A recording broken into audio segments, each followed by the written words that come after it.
血晶珠不用说了，这是一件少见的冰属性宝物，而且还从未认主过。若是能炼化培养一段时间，肯定会对紫罗天火大有益处。而这枚天师珠，既然这么多人想要，连元婴中期的修士都不惜杀人夺宝，看起来同样非同一般。前辈可知其有何用途？这东西还牵扯到了妖鬼知道的修炼法门，老夫知道的实在不多呀。不过尸珠这东西的名气不小，老夫还知道一些的。这东西一般只有尸王特意去修炼才能形成，对那些注重法体修炼的修士，其实可以看作是一种洗髓易经的灵丹妙药。吞服下去后，它可以慢慢改善修士的体质，让其在炼体方面突飞猛进。有了此珠以后，就是将躯体炼成和尸王妖兽那样坚硬于铁，都是大有可能的。而这个尸珠叫做天尸珠，估计应该效果更加不凡吧。吞下，像炼制法宝那样吸入体内直接炼化吗？当然不可能就这样直接炼化，尸珠本身都带有极其厉害的尸毒，必须得先配置一种灵液，将其毒性拔除干净才可以。这种灵液所需几种材料比较稀有，但是我记得你身上全有，倒也无需再出去购置了。那冥王诀其中大半的修炼之法也是炼体法门，说不定此珠对修炼冥王诀也是大有益处的。我这就将配方复印到玉简中，你先看看吧。原来如此，那就多麻烦前辈了。韩立吐了一口气，脸上露出一丝淡淡的笑容，结果等了一会儿，就从竹筒中飞射出了一支玉简，被韩立一把抓在了手中，并凝神细看了起来。但是片刻后，大眼神君突然声音有些古怪，问了一句：韩小子，你从木兰草原逃出来到现在，是不是忘了一件十分重要的事情？重要的事情？前辈指的是何事？你难道忘了你那个通天灵宝的小鼎中还关着什么东西吧？前辈指的是那只天蓝圣兽的化身？不错，就是此兽。自从收了他兽后，我看你可一直未处理过此事，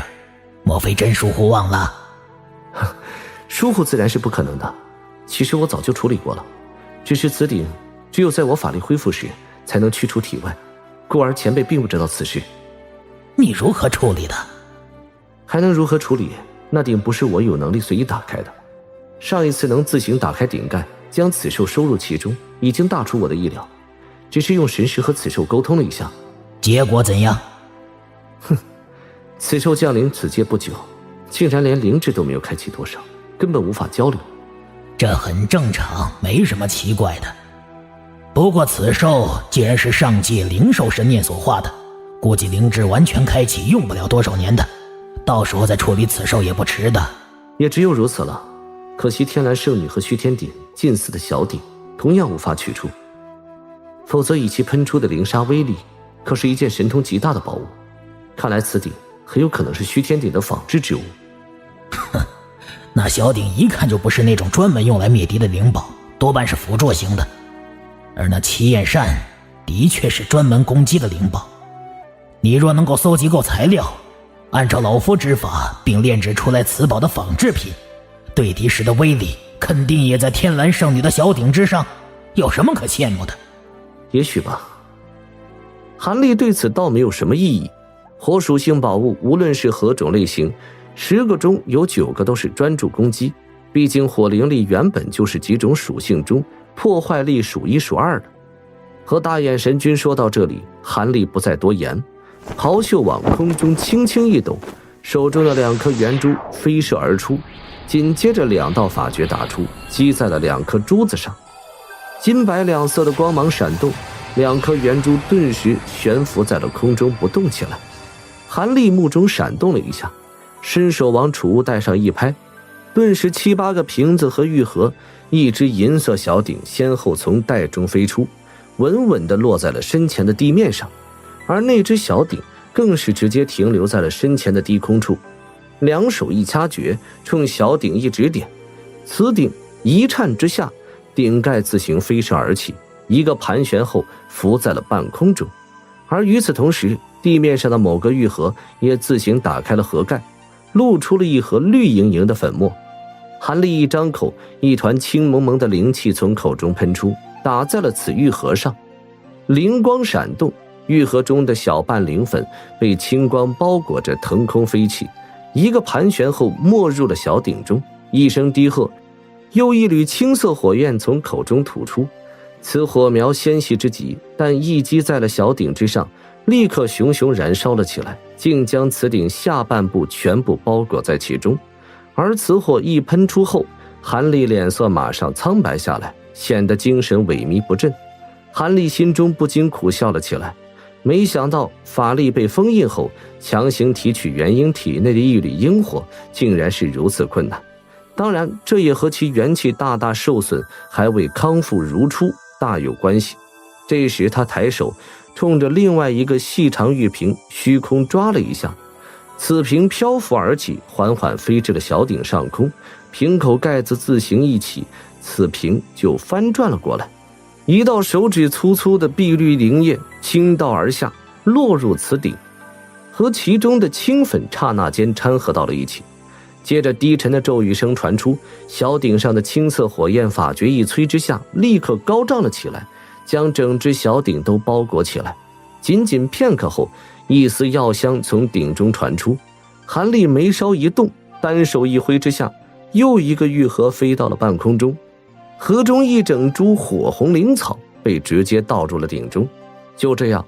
此后在韩立的精心控制下，每隔一段时间就添进去一些灵药灵液。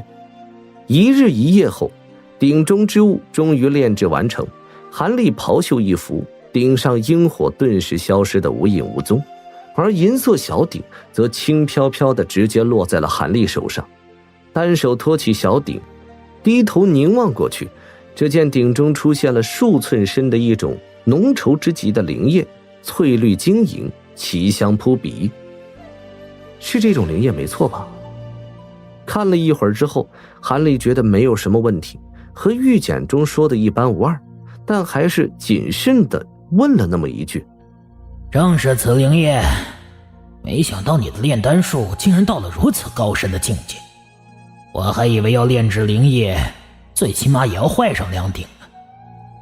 但以炼丹术来说，你的造诣比老佛当年都高明了几分。你现在直接将那天石珠浸泡灵液中